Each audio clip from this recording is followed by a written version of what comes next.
Greetings again, friends. It's time once again for In Other News Special Edition Professor Rant time. This will be the first official rant of 2012. Happy New Year to you all.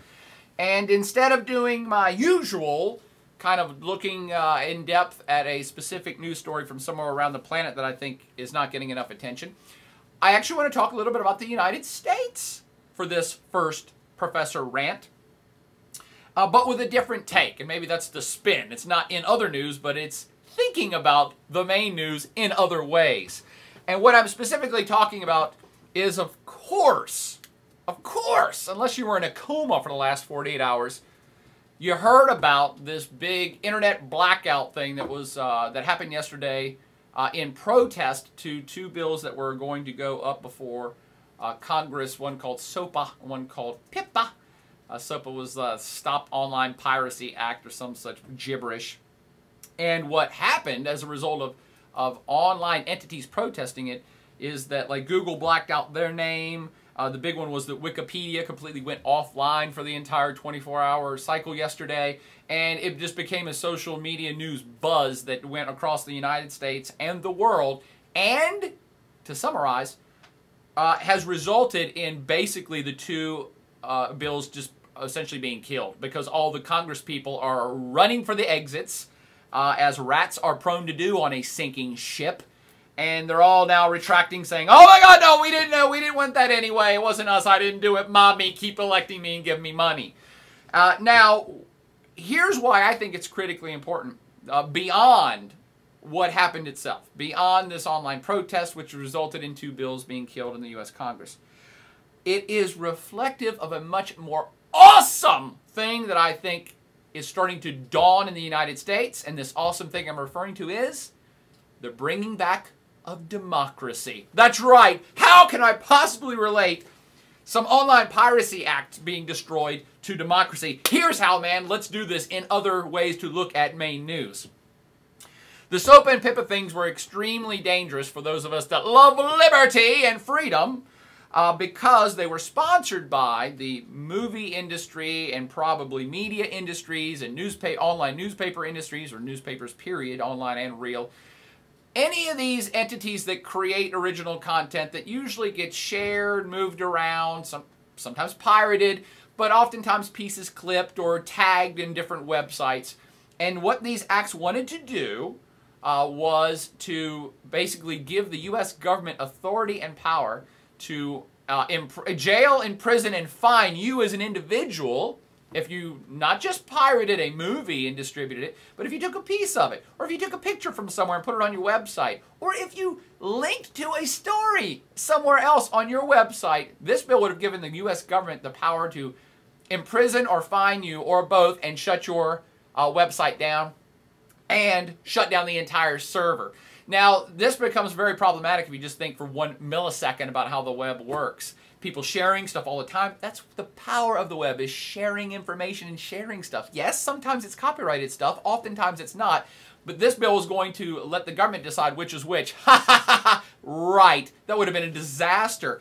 And so you know the way the web works is people share stuff all the time. Not just the photos on their Facebook pages, but links.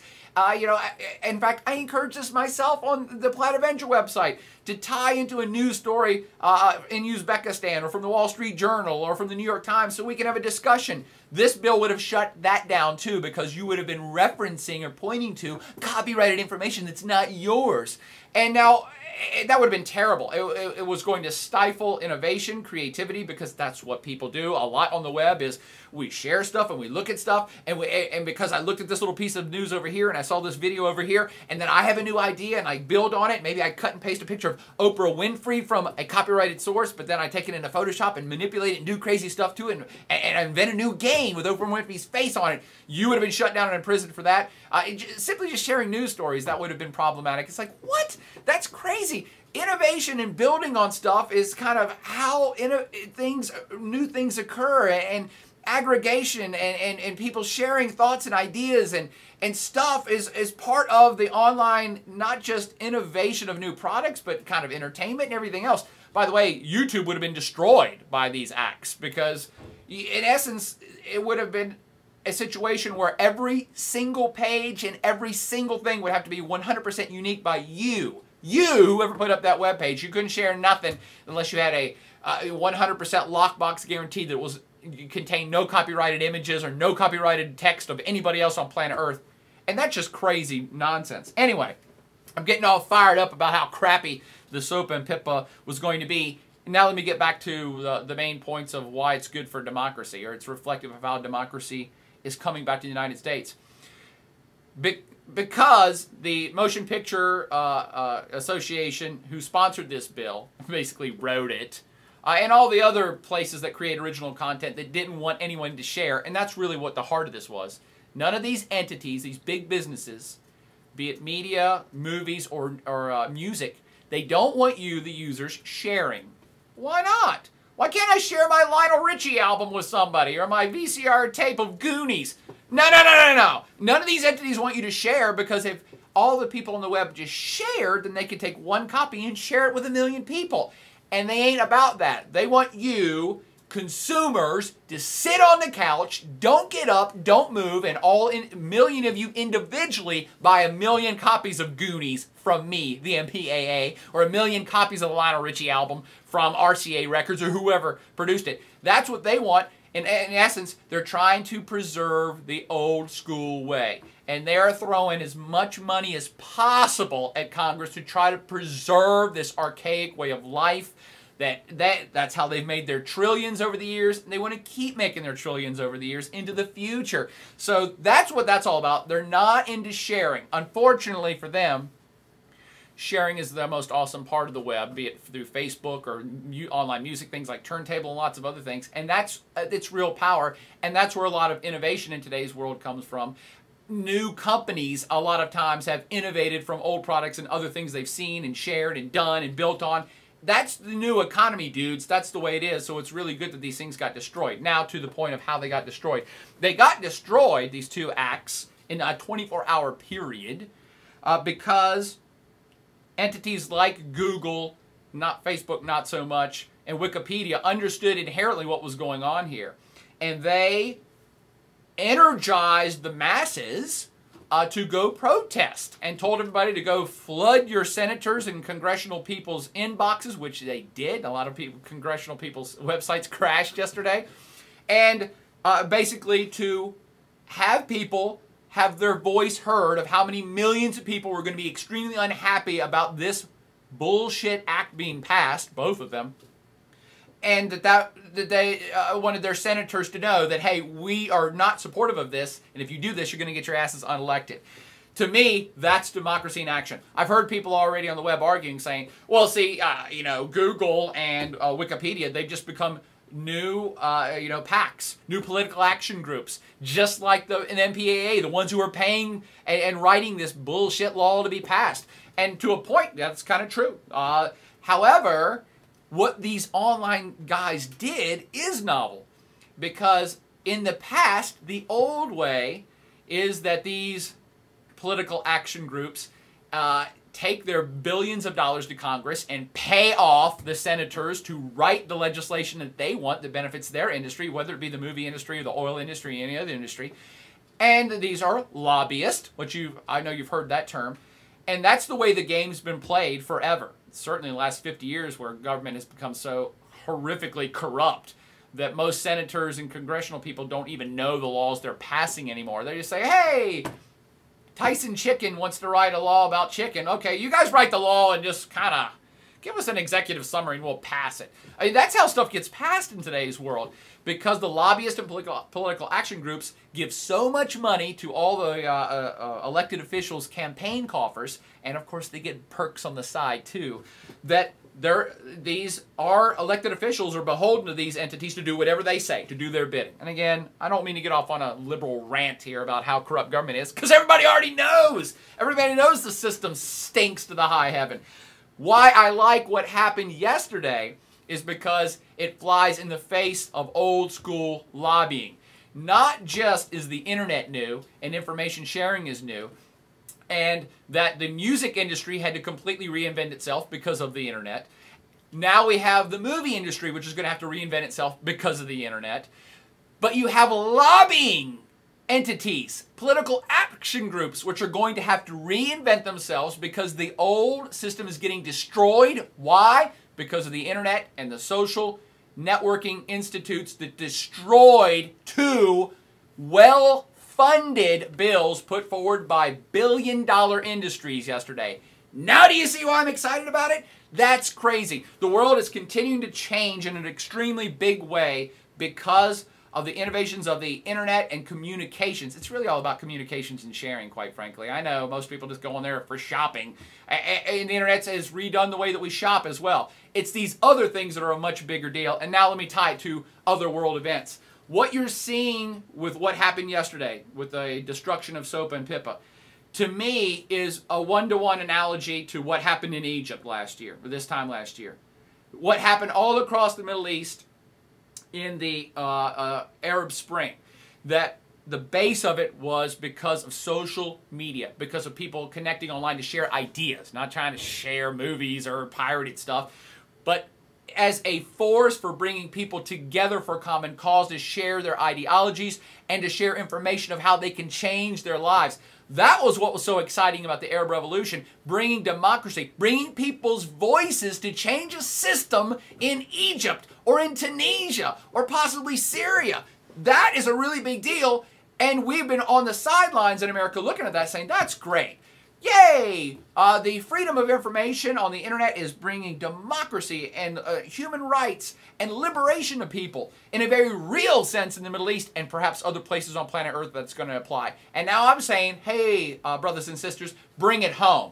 That's what the SOPA thing, to me, was so powerful, is because what happened in the last 24 hours was real people. The voices of millions of real people defeating gigantic trillion-dollar companies who are trying to get their way passed through our elected officials, who, by the way, were going to go along with it completely willing because they got billions of dollars from these industries and no one in America was saying nothing about it, so who cares? Let's just pass the law. That's what these companies want.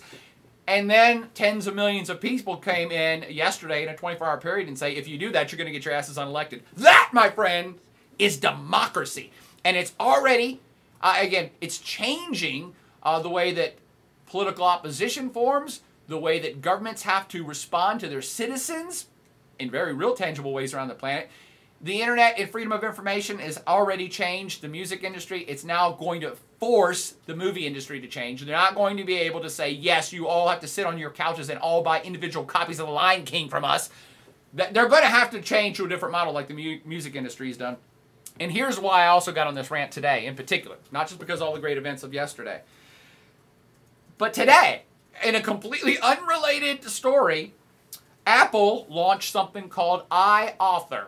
And what's it called? iBook 2, KP? The iBooks. The iBooks. It was a kind of a secret thing they've been forming. Go look it up. I'll put a link underneath here too to the story. But this is a revolutionary new way, a kind of point-and-click GarageBand style software for people like me and you, individuals, to produce their own books digitally like that. Yeah! Dude, that is awesome. Once again, that's power to the people. So what you're seeing with this little thing is that it's empowering individuals to express themselves, to create their own books.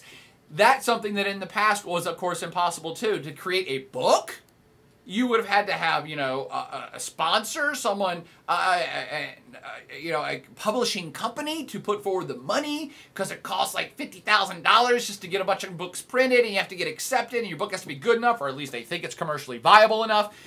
So you could handwrite your own book, but it would never make it into circulation to be shared with other people in the past. And those days are now numbered too. I love it. This is the power of the internet, my friends. And it's not shopping. Who cares about that crap? Or porn. All right, it's this kind of freedom to share your ideas with everybody. And look how it's transforming everything. So now, just in a 48-hour period, all these other industries which thought they were going to slam crap through the Congress to empower themselves, they're going to have to change their industries. Apple's now putting forward something that's going to completely revolutionize textbooks, and that's what they're focusing on, by the way, my friends, is textbooks, which are wildly overpriced and overrated and a total scam, and we all know this, and we all know that I've written one, and they're wildly overpriced. Why? Why? Because you can't share them that easy, and all of the publishing companies are working overtime just like the MPAA and movies were to make sure that you can't share anything because it costs them money, or at least future money. And so Apple's going to revolutionize textbooks. They actually have this iAuthor program. I think there's people already doing it, and they're selling textbooks for $15 that are beautiful, all digital. You can look at it on the iPad. So the whole textbook publishing and publishing in general is going to completely get overhauled. Why? Because of the internet. Along with all of these other things that we're talking about, it's bringing power to people. And again, that's the kind of arc that I was looking at here, is that we already have a lot of freedoms in our country. So maybe the most on planet Earth. So when we look at what's happened in the Middle East, we're like, oh, that's cool. They use the internet and social media and social networking to do something really big. That's cool for them, but we don't have any need for that. We're already free here. Ha ha! That's where you're wrong. This move against SOPA, PIPA, and now even with new software for people to create their own books is truly empowering people, even in the freest democracy on planet Earth, where we are bringing democracy back, baby. The Congress, for not much longer, is going to be owned and controlled and be puppets of, 20 or 30 of the richest companies on planet Earth, because that's who pulls their strings and gives them campaign funds. We're going to be able to know about who gets what money. We already do through Freedom of Information. We're going to know what senators and people are on the take from what companies, and we're going to have a lot more attention paid to the slop laws that these jokers are trying to push through to benefit the companies of their choosing. And then you're going to have an organized way for millions and millions of people to voice their opposition to legislation, which is not good for individuals, not good for the country, not good for liberty and for human rights. Those days, I believe, are numbered, where a handful, if you want to put it in the terms of the Occupy movement, the 1%, the days of the 1% making all the laws and controlling all the rules is quickly coming to an end. And to me, that's what was powerful and awesome about the SOPA movement of the last 24 hours, and it's unraveling. And watching all the congressional people, the senators and Congress people, jumping away from SOPA and PIPA like rats do out of a sinking ship is just proof in the pudding of what's to come in the future. And it's awesome! That's all for now, though. Party on.